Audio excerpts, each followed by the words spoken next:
طالب دنیا سگے ست، یعنی دنیا ایک مردار کی طرح ہے اور اس دنیا کا طالب ایک کتے کی طرح ہے، اس طرح کی کوئی حدیث تھی، کہاوت تھی شاید۔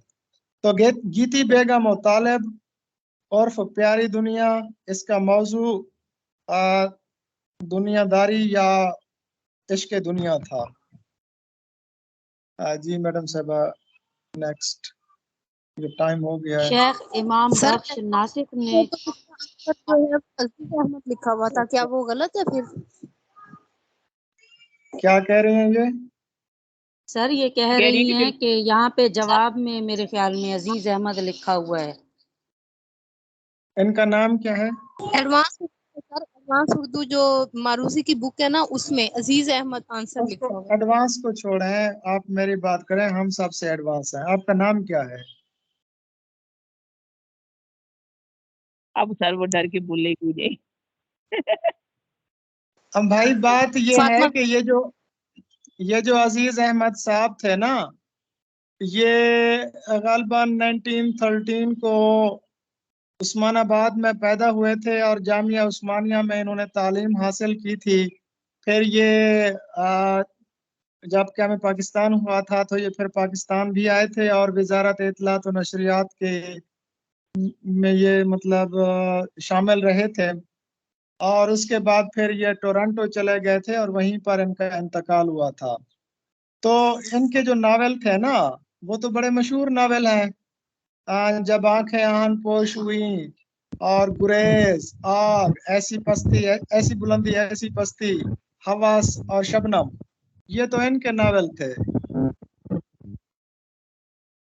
جی اور کچھ بتائیں آپ کو؟ بہت بھائی ہی یہ کایا جی پلٹ سر اور ٹھیک ہے۔ پیاری دنیا دونوں میں نے یہ ناول پڑھے ہوئے ہیں، تو میں کیسے کہوں کہ یہ عزیز احمد کے ہیں؟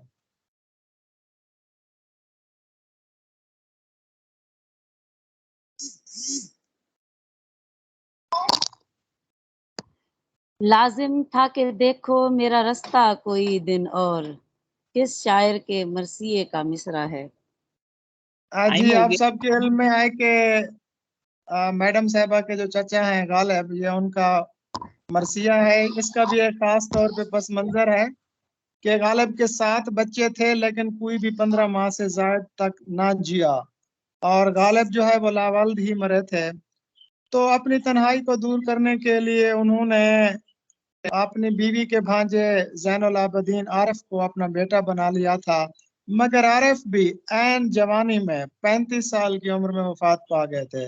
تو ان کی جواں مرگی پر یہ انہوں نے لکھا تھا، بہت خوبصورت مرثیہ، لازم تھا کہ دیکھو میرا رستہ کوئی دن اور، یہ اس کا پہلا مصرع تھا۔ تنہا گئے کیوں اب رہو تنہا کوئی دن اور، مٹ جائے گا سر گر تیرا پتھر نہ گھسے گا، ہوں در پہ تیرے ناسیہ فرسا کوئی دن اور، آئے ہو کل اور آج ہی کہتے ہو کہ جاؤں، بہت خوبصورت مصرع، آئے ہو کل اور آج ہی کہتے ہو کہ جاؤں، مانا کہ ہمیشہ نہیں اچھا کوئی دن اور۔ چلیں جی ٹائم میرے خیال میں ہو گیا ہے، جی جی سر کب؟ سر۔ یا آگے پڑھنا ہے تو حکم سر کریں۔ میں نے ایک نا معروضی چھوڑ دی ہے کہ آپ تاکہ نا غالب پہ اس کا اختتام کریں۔ اوکے زبردست۔ جی آپ کو وہ ننا منا بلا رہا ہے، تو اوکے بچوں، اللہ حافظ۔